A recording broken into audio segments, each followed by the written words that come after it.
Okay. Just give me a second to get this stuff set up. I don't know exactly what happened. I think I'm live.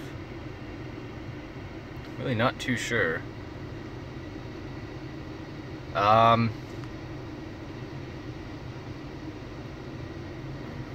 chat.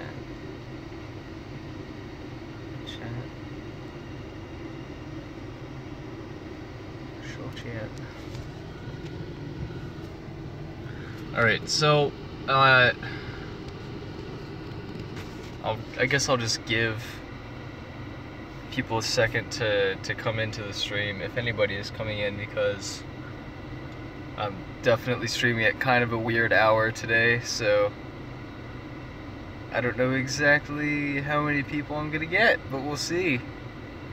So just give everybody a second to kind of like, well, at least the people that wanted to see it, give them a second to kind of funnel in, and then we'll get started.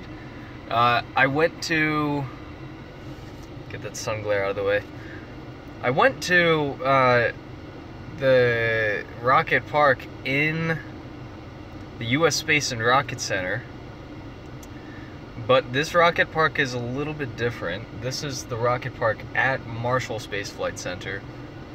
It's not the one, yeah, it's not the rocket park. It's not the rocket park at the Space and Rocket Center. This one is actually on Marshall's campus, on the Redstone Arsenal. It's a little bit smaller, but there are some cool things here. And, oh, you can actually see, you can see a few things from this angle, actually. So we'll go over there in just a second, and we'll see what else is available to us for viewing. I know that you can see Rocket Park, and you can also see the 4-second zero gravity drop tower that we have here on campus too. So I'll be able to show you both of those things. Lots of really cool stuff here. But I'll start with Rocket Park. Again, I'm just giving everybody a minute or so to funnel in if they wanted to come in and view this. Oh, sorry, I'm covering the camera. I didn't want to start prematurely and then have people miss it if they didn't get a chance to see it and everything like that, so. Anyway, the reason I'm doing this is, again, because I'm not going to be down here for too much longer. I'm down here for about a week. And after that, I go back up to Pennsylvania. So I'm not going to get a chance to show you guys all this awesome stuff that is constantly around, unfortunately. Which kind of stinks, but... Alright, so I guess you know what, I'm probably just going to start this. So let me get out of the vehicle and let's head over. Oh, it's like really bright out. Oh, okay. So let's head over there. I think I can get over there from here, if I'm not mistaken. Says he's done streaming, then streams from work. Yeah, man. Well, I wanted to show everybody the rocket park on campus. I mean, everybody as in like the 1.5 people in here. But I just wanted to document it. I wanted to document it and at least have it on file that I did this. Because I really would have regretted it if I didn't get a chance to do this. So let me switch the camera so you guys can see it. Bumble Sneeze, what's up? Yeah, so this is the rocket park here on campus. Novus is the half a person. Yeah, Novus, you can be the half person. There's a few different earlier models of what looks like the Redstone rocket, the Army Redstone, and the Saturn 1.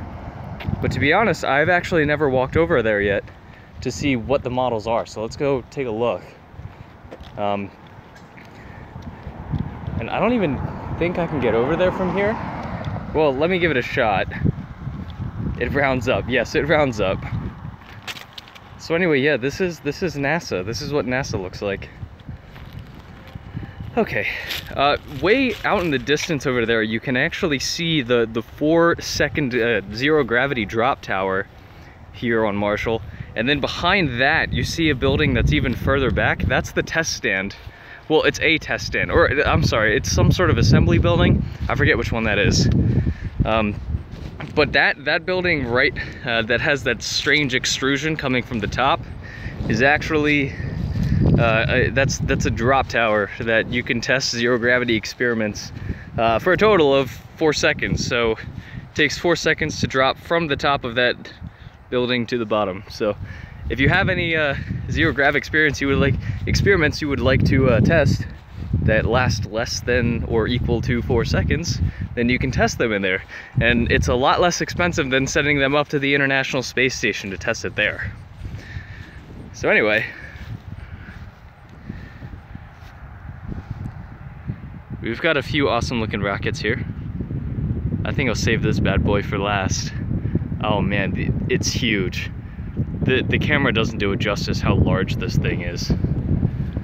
So let me see if they have, hopefully, what I'm thinking is that they have some sort of descriptions, like description panels on the side. At least that's what I was expecting. They might not, I don't know. So it looks like this might be the Mercury Redstone, right? Is this the Mercury Redstone? Well, let's go take a look.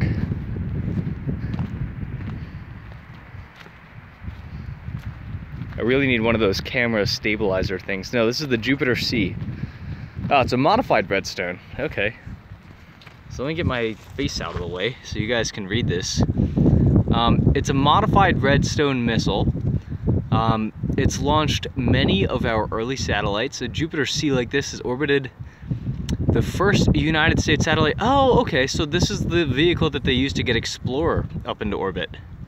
Explorer was one of our first satellites. I think it failed because that was the one that we discovered the Van Allen belts actually had a significant effect on the vehicle, I think.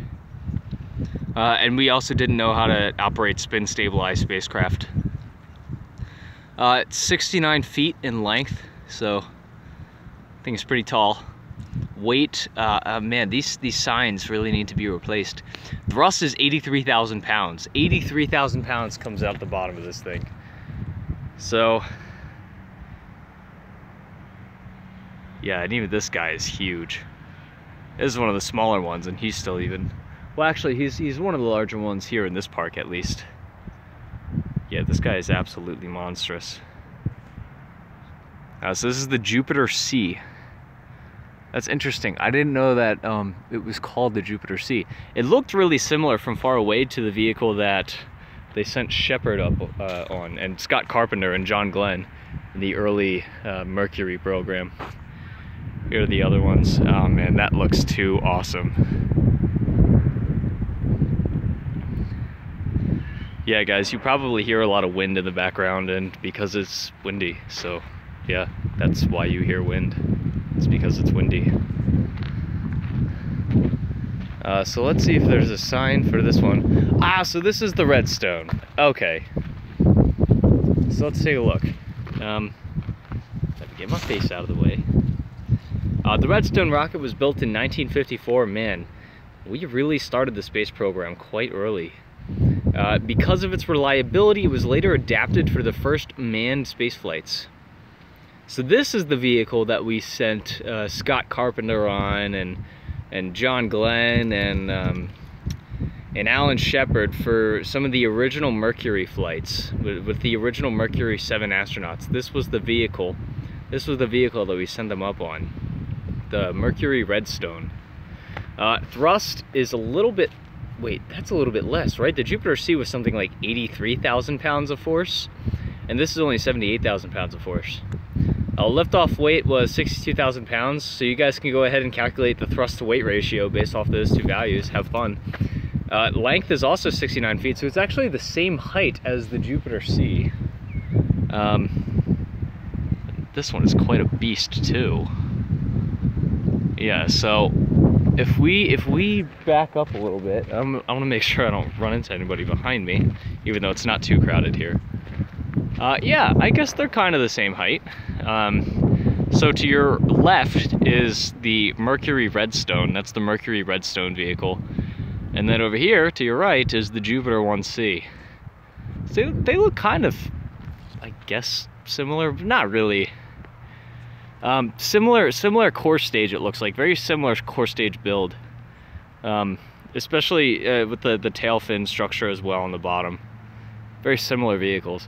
I'm wondering if the Jupiter 1C was just adapted from the Redstone or the other way around.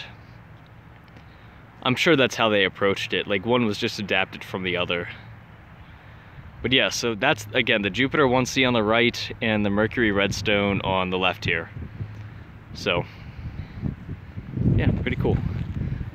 This weird looking one that really doesn't have any form. And the top is actually just a cone. It sort of looks strange on the camera because you've got the massive Saturn 1 in the background. But it's really just a cone on the top for this one. That is a weird looking vehicle. Really weird looking vehicle. Okay, let's take a look at what this one is. So this is the Jupiter. The other one was the Jupiter 1C, I believe. The Jupiter was the first, I don't know if you guys can read that. Jupiter was the first United States intermediate range ballistic missile. Accomplishments of the 1,500-mile range rocket included the successful space excursion of live passengers, monkeys, Abel and Baker. Oh, that's cool. So this is the one that sent the monkeys up. Liftoff weight was 110K, and thrust was 150,000. Holy crap. Yes, they could really move. But again, it's definitely sort of a different build than the Jupiter and the Mercury vehicles. Again, I'll do a triple comparison with these three to show you what I'm talking about. So the Mercury in the middle and the Jupiter on the right have very similar core stage builds. I mean, they're almost exactly the same, now that I think about it. You know, I really need to look this up, but I'm starting to think that maybe the Jupiter was just a continuation of the Redstone vehicle, or the Redstone was a continuation of the Jupiter 1C vehicle. And the Jupiter 1C was just modified for non-human payloads, or the Redstone was modified for human payloads or something like that. I'm sure it was the other way around, maybe. But yeah, but they've got like almost very similar core stage. They've got very similar core stage structure. Even the tail fins are almost exactly the same. So anyway, yeah. So Jupiter though is completely different. This vehicle is entirely different in shape, structure, core stage, everything like that. It's very, very different. And then we've got what looks like some of von Braun's earlier creations over here. These looking rockets, you could always tell von Braun's earlier creations because of the rounder shape of the stage. And these are obviously more missile looking than these classic shapes that you more commonly see nowadays.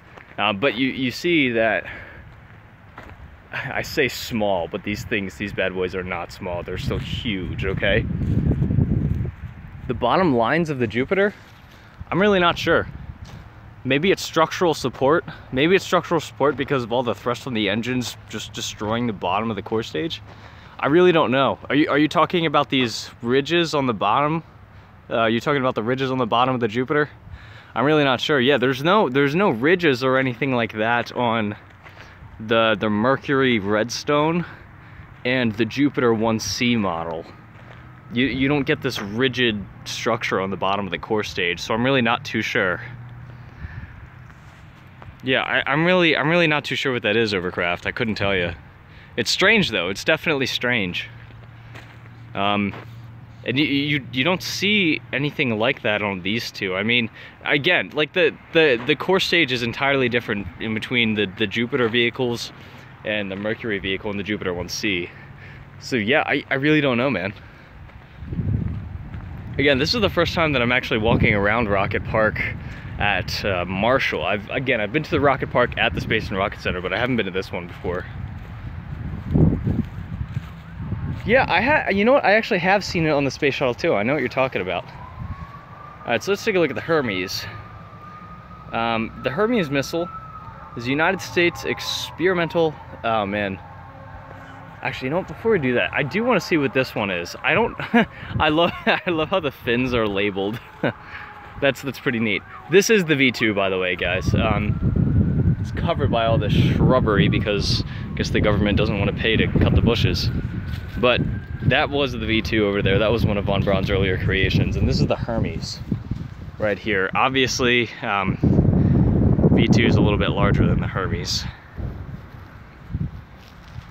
So Hermes missile is an early United States experimental missile built soon after World War II. So this is after World War II. It was based on the, ooh, someone's in trouble. Sounds like it. A German anti-aircraft missile. That's pretty cool. This is a smaller one, only 25 feet. Thrust was 13,500. What is going on? Oh, fire. Yeah. That's no good. That is definitely no good right there. Novus, what did you do? Alright, so, and then we've got this bad boy right here. Yeah, I believe this is the Saturn 1. We'll go take a look at it, but yeah, this is the Saturn 1. I mean, you can see, I mean, compare, and even these guys were monstrous right here. But compared to the Saturn 1, those are nothing. Those are tiny little vehicles. I'm telling you, it is so impressive how large this thing is up close. Again, the vehicle, the stream does not do it justice how large this vehicle is. And actually, it looks like they left some of the plumbing intact on this one too, which is pretty neat. I had no idea. That's actually mesh. I don't know if you guys can see it. It's actually a mesh structure right there. And obviously it's sort of, it's staple of the earlier Saturn models, the Saturn 1 and the Saturn 2, to have these external fuel tanks sort of in a ring structure. And you get a good look of the engines down there too. Lots of engines on this thing. Lots of engines down there.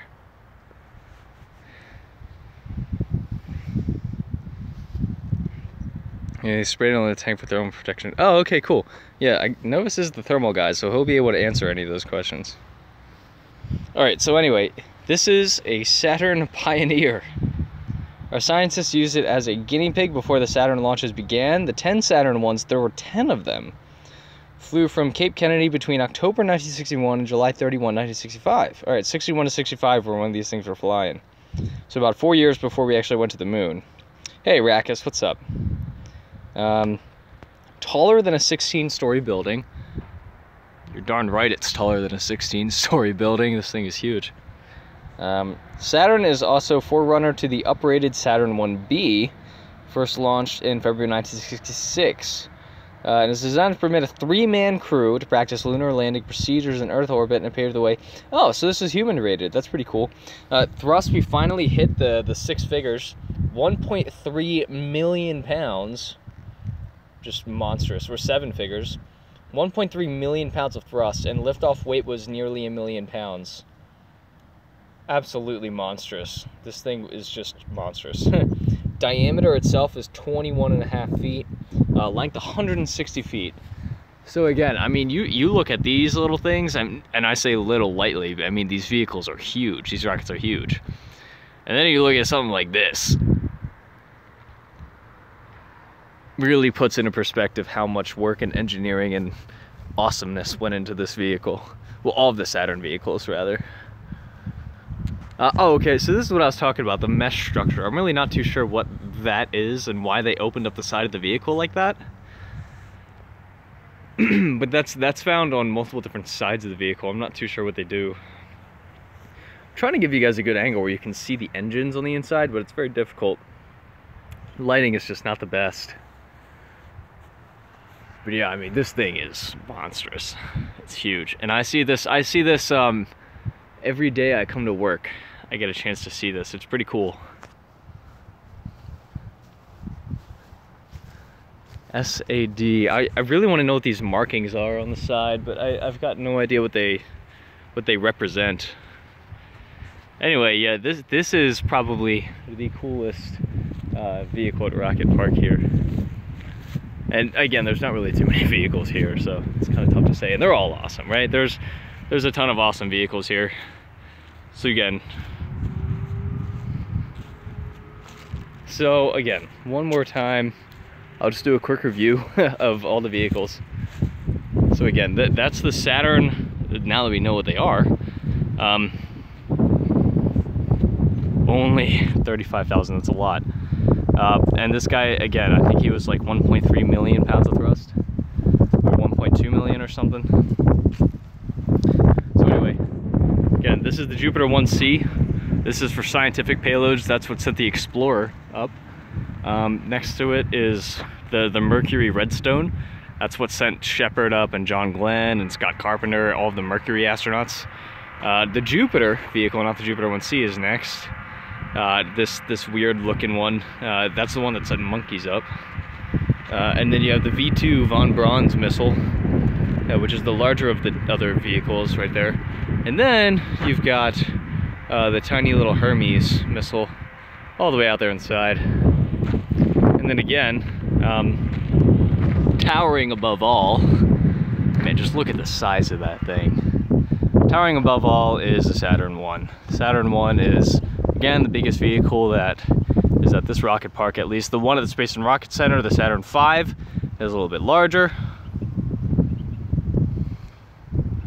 So, lots of cool things.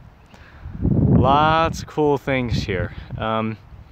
And again, I have the chance, and this is the main road that's passing down there, and I get the chance to pass this rocket park every day I go to work. It's a lot of fun. And again, I'll try to get a better view. So those are some assembly facilities out there in the distance. I know, they look like, it's like, how can you fit two guys on there? That makes no sense at all. So again, that way out there, and you kind of get a better view, that's the 4-second zero gravity drop test stand. You can test things in zero gravity without sending them all the way up to the ISS. And if you can do your experiment in 4 seconds, which is actually a lot of time to be in zero gravity, if you can do it in 4 seconds, then you can use that drop tower here at Marshall instead. So anyway, yeah, I wanted to share this with you guys. I wanted to get a chance to show you how awesome this place is. Lots of really cool vehicles. Again, these vehicles are just kind of sprung up all over the place, and sometimes the Army will do special events where they will throw vehicles up all along the main road. That's always a lot of fun to see those. More Army related vehicles and missile defense vehicles and everything like that. Oh, it looks like someone just flew out of the airport. It's cool. I don't know if you guys can see that or not. But anyway, a lot of really cool things here. Anyway, I'm at work, so I have to get back to work. And this was just my lunch break that I wanted to share this with you guys, because there's a lot of cool things here. So, thanks everybody for watching. It was a lot of fun. Again, ooh, maybe I can just get the rockets in the background. Yeah, that's good. Right? Yeah, sorry, it's like really sunny out. Anyway, I will be around later. I will be around later today for more cool things after work, not during work, after work. Excuse me. So anyway, yeah, thanks for stopping in. Hope you enjoyed the little rocket park excursion. And if you're around tonight, then you'll see me tonight. I'm working on some really cool things tonight, but I don't want to tell you what they are yet. It's kind of a secret, but you'll find out. So guys, thank you so much for watching. I'm going to end the stream without covering this beautiful view of the rockets, because I don't want you guys to miss out on that. Anyway, yeah, I gotta get back to work, so rock on. Hope you guys enjoyed, and I'll talk to you guys later.